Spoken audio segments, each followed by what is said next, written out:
그 뉴스를 보자마자 매입을 했어요. 아침이 돼서 봤더니 수익이 900불이나 나 있는 거예요. 그런데 저녁 때 됐는데 수익률이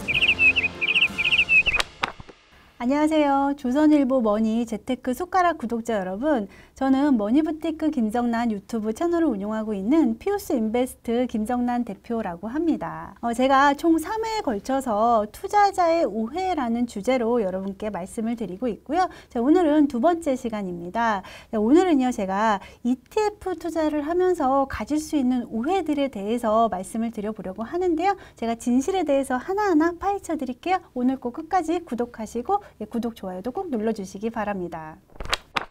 자, 먼저 첫 번째 오해입니다. 자, ETF는요, 무조건 장기 투자가 좋다라고 생각하시는 분들이 꽤 있으신데요. 자, 물론 장기 투자 좋습니다. 장기 투자의 중요성에 대해서 많은 분들이 얘기를 하고 있는데요. 자, 그런데 저는 생각이 조금 달라요. 자, 무조건적인 장기 투자는 좋지 않다라고 말씀을 드리고 싶은데요. 자, 우리가 계절이 사계절이 이렇게 순환해서 돌고 있잖아요. 자, 이거와 마찬가지로요, 경기도요, 이렇게 사분면으로 순환해서 돌거든요. 자, 예를 들어서 회복 국면 같은 때는요, 우리가 새싹이 돋듯이 경기가 막 살아나는 그런 국면이 있고요. 자, 경기가 이렇게 살아나면서 화랑이 되는데요. 자, 이렇게 화랑 시기에는요, 우리가 실업률도 하락하게 되고요. 자, 이때 이제 경기가 이렇게 화랑이 되면서 인플레이션 등이 나타나기도 하는데, 자, 인플레이션이 이렇게 나타나면은 제가 1편에서도 말씀을 드렸는데요. 이렇게 정부에서는 물가 안정을 최우선으로 해서 통화 정책을 펼쳐요. 그래서 이제 그 통화 정책을 보통 금리로 펼치는데,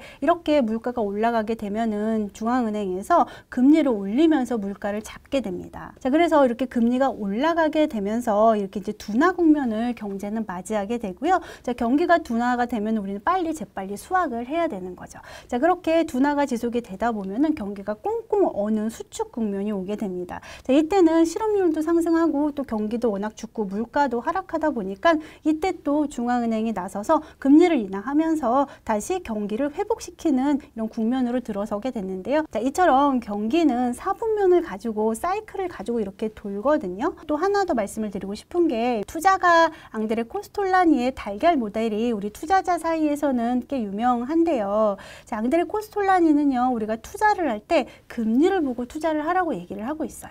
자, 금리가 고점에서 저점으로 갈 때, 또 저점에서 고점으로 갈 때 각각 투자해야 되는 자산에 대해서 설명을 하고 있고요. 앙드레 코스톨라니는요, 금리가 고점에서 저점으로 갈 때 채권 투자는 장기채 투자를 얘기를 해요. 자, 금리가 떨어질 때 채권의 가격은 오르거든요. 자, 그래서 금리가 떨어질 때는 채권에 투자를 하고, 또 그 다음에 금리가 저점에서 형성이 됐을 때는 부동산에 투자를 하고, 또 경기가 이렇게 회복해서 갈 때는 주식에 투자를 해라라고 그렇게 얘기를 하고 있습니다.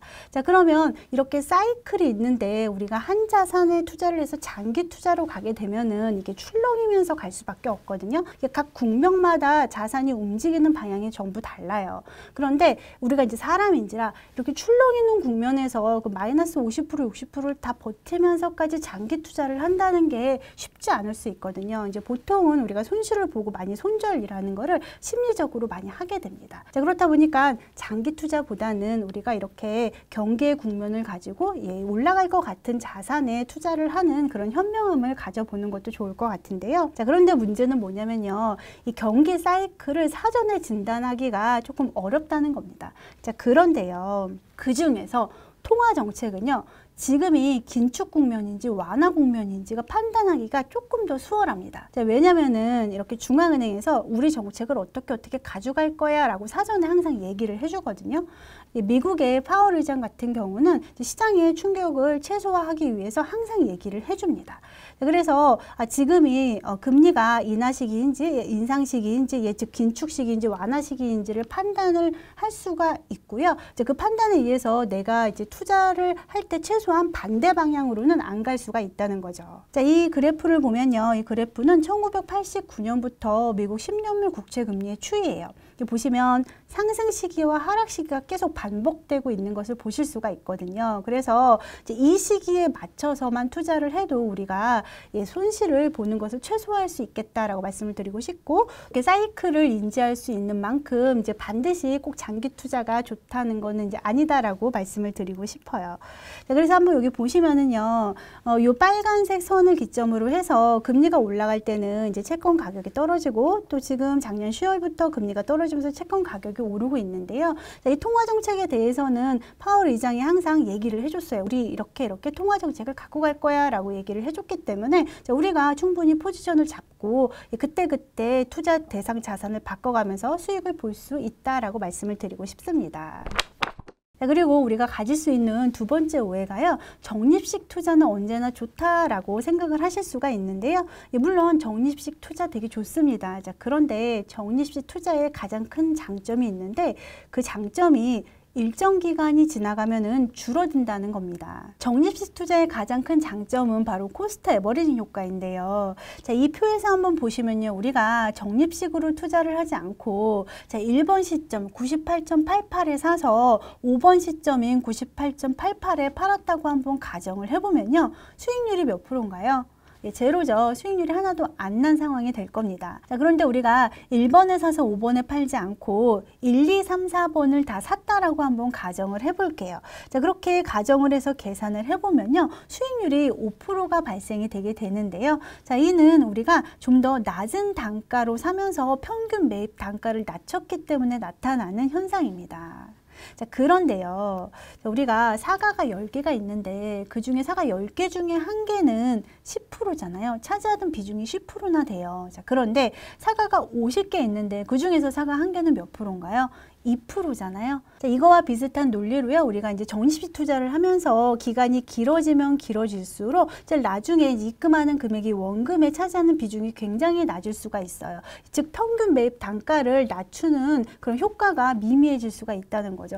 49번째 적립을 해서 4,900개를 가지고 있는 상황에서 마지막 이제 50번째 100개를 추가로 가입을 하게 되면은 그 영향이 2%에 불과하다는 거죠. 자, 그래서 실제로 이러한 효과를 이제 연구한 논문도 있어요. 적립식 투자가 시간이 지날수록 그 장점이 감소할 수 있음을 설명한 논문도 있습니다. 그래서 우리가 적립식 투자를 할 때는요, 이제 일정 구간을 지나서 어느 정도 수익이 나면은 그거를 수익 실현을 한번 해서 그 금액을 가지고 다시 또 분할로 매입하는 그런 전략을 한번 가져가 보시면 좋을 것 같습니다. 그리고 또 가지고 계시는 오해가요, 자, 3배 레버리지 ETF는 수익이 3배 늘어난다라고 생각을 하고 계실 수도 있는데요. 자, 이 레버리지 ETF는요, 시간이 지날수록 수익률을 3배로 따라가지 못하는 경향이 있어요. 예를 들어서 우리가 들어가자마자 수직으로 상승했다 그러면 따라가죠. 근데 이제 보통은 출렁이면서 가기 때문에 그렇거든요. 자, 그 원리를 설명하기 전에 제가 먼저 한 가지 개념에 대해서 말씀을 드리고 싶은데요.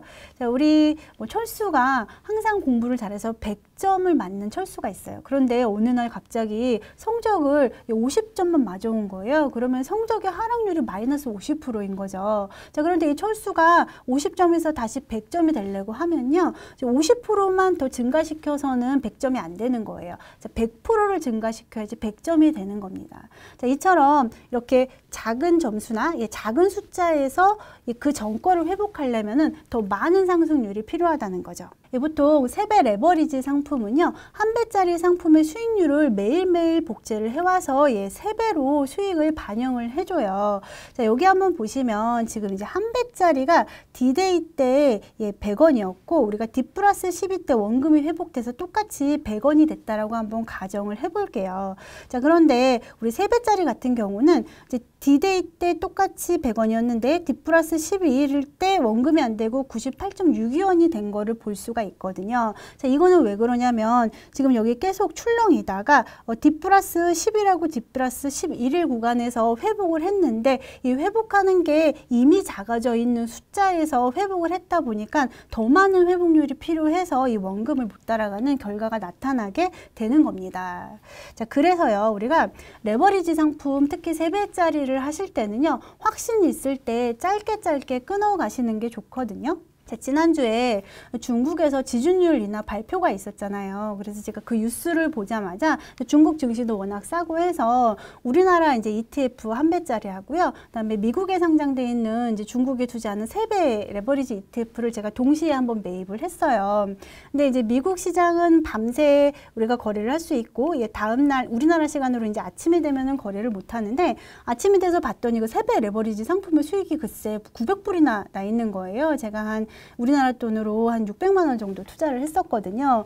그래서 레버리지 상품은 제가 좀 위험하기도 하고 확신이 있을 때 짧게 투자하는 상품인 걸 인지하고 있었기 때문에 저녁에 되면 이제 바로 팔려고 준비를 했어요. 그런데 저녁 때 됐는데 수익률이 30불로 줄더라고요. 그래서 이제 이 레버리지 상품은 이제 물론 이런 특징도 갖고 있지만 떨어질 땐 또 무섭게 떨어지거든요. 그래서 제가 수익을 이제 30불만 보고 정리를 했고요.